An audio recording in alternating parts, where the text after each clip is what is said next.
rationality to me is important enough that I believe in a meta-narrative. There needs to be a story that accounts for why human beings are like that. Why human beings are horrified by the things that are horrible in the world. Why do we respond that way?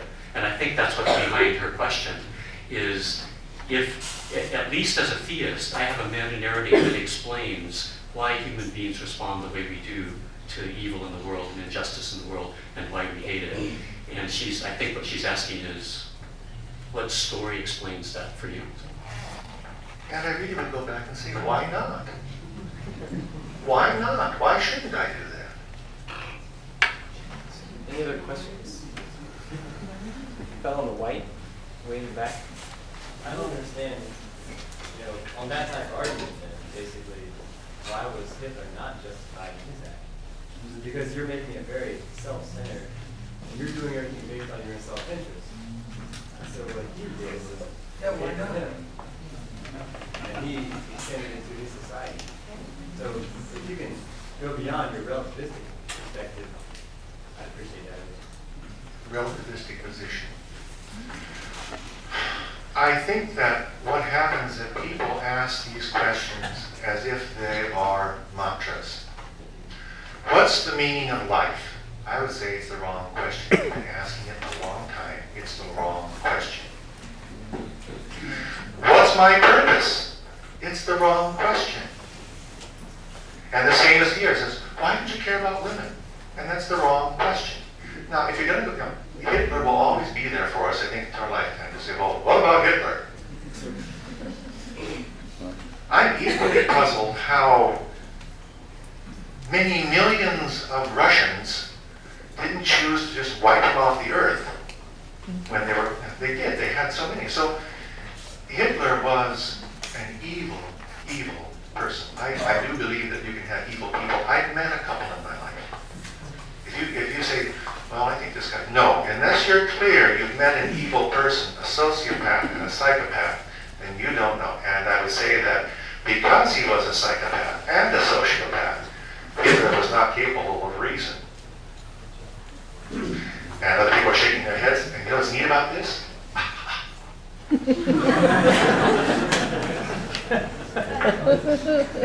don't have anything to add. I think that's a good question. That would be my question as well. And it comes back to what I was saying. I'm not sure. Copleston and Bertrand Russell had a famous argument where the question was where the world came from. And Copleston was arguing that as a theist, he had an explanation for why anything existed at all, namely God. And Bertrand Russell basically said, well, why do you need an explanation? But I would argue that that response is anti-intelligent. As intelligent human beings, that's what we do. We want explanations and we seek explanations. And I think that may be a fundamental difference that we have as a Let me repeat. You made the assumption that Hitler is rational.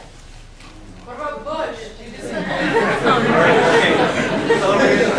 I think I messed up on two. Dr. Crabtree, you presented a very binary position. Either I'm right and he's wrong, or he's right and I'm wrong.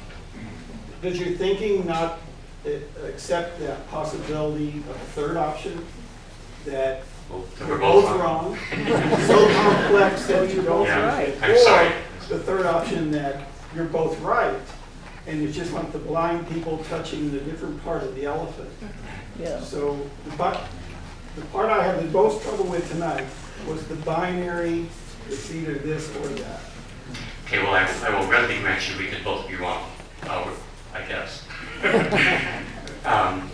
But I think I will concede that point. I would have trouble wrapping my mind around both being right. We haven't defined terms, and so maybe that's part of the problem. But I'm assuming that he is rejecting the very same concept of God that I am embracing. And if that's true, how can we both be right? I mean, I have trouble with that. And I guess, I mean, sort of following on the other question, I guess I could ask the question, well, why do you need a moral code to do the right thing? Why do you need somebody else to tell you to do the right thing? So, We have other questions? So Lindy in the purple. Well, my question is along the lines of what he just asked. Dr. Crabtree, you said every individual must choose which belief to embrace, and I'm wondering why. And I'm wondering what both of you think about agnosticism and Carl Sagan's statement that he was in Demon Haunted World, I think in his book, where he talked about developing the capacity to tolerate ambivalence. And instead of being atheist or a theist, you know, until you have evidence, tolerating not knowing. So I'm wondering what you both think. Okay, I'm sorry, I probably lost some of the questions, so let me try to get the ones I remember. The problem is, how do you define agnosticism? If agnosticism is simply, I'm confused, I don't know where to land, I don't know what to choose, I don't have any problem with that. That's part of rationality, is that rationality in the process, rationality is a process, and when I'm in the process of seeking, and I want to land somewhere, then we won't know where to land sometimes. But if agnosticism is, I have landed specifically on the position that I'm not going to choose, then I would argue that that's actually contrary to what our rationality is all about. We are seeking to know where to land. We are seeking to know how to picture reality and make sense of it for ourselves. And so I have to ask the question, is it really rationality that's saying I'm committed to not knowing? Or is it something else that is committed to not knowing? No, I'm not saying committed to not knowing, but committed to finding truth, and until there is a knowing of truth, holding the ambivalence, holding the willingness to not know until knowing is there. Then that's eminently rational. Absolutely. I mean, if we're in process and we just don't have enough, we don't have the wherewithal to put it together into a commitment, then that's what rational people do, is they withhold judgment. But you're saying you're a theist and you're saying you're an atheist. That's what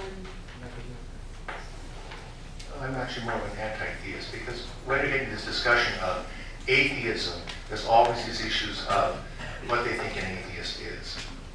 An anti-theist, by and large, believes that, for the most part, religions have been a very destructive force in the history of humanity, tremendously destructive, and that, for the most part, it'd be better to get along without them.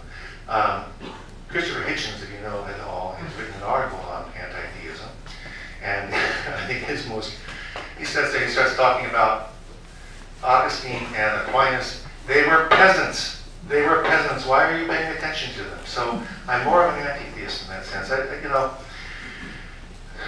I think that I'm going to come back to what she said in part. She asked, what do you mean by definitions? What do you mean by that? And I think you can't have a good discussion until you come up with common discourse. And I agree. I'm going to come back to what he said.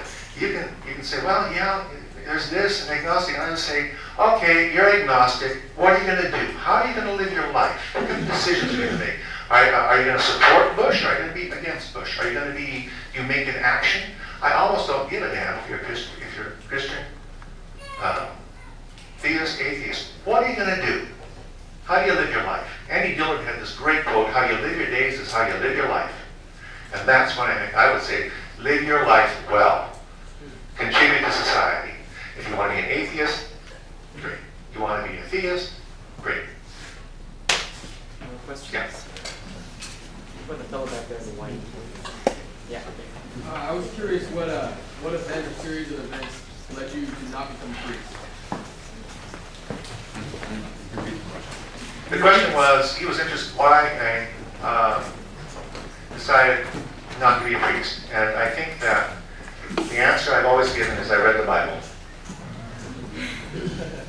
And especially the story of Abraham and Isaac was a very troubling one. It's been a subject of a great deal of discussion by Jewish philosophers as well. But by and large, it was the sort of part of me that said, I think I'm afraid to leave this seminary and go out there. I don't want to stay here because I'm afraid to leave. So I left. And I was pretty much an atheist by that time, moving my way on to. Over here in the blue jacket. Yeah.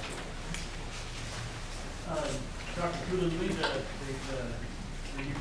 made the mention of the word mantra and how people will have these mantras, and throughout history we've had mantras the earth is flat, for instance, or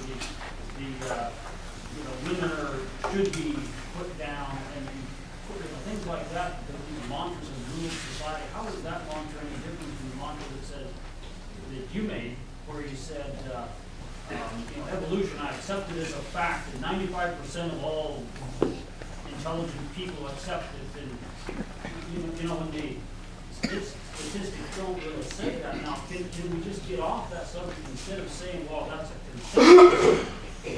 Since there's a consensus on that area, on that aspect, can we actually address some of the real questions those people, you mentioned the Big Bang and the big inflation, Let's talk about evolution. One of the things I said. Can I finish your question? Okay, go ahead. Okay. When you mentioned about evolution, and some of the questions that I think probably some of the people in here are wanting to know, these real questions. Where did we get matter and energy, for instance? If we do have matter and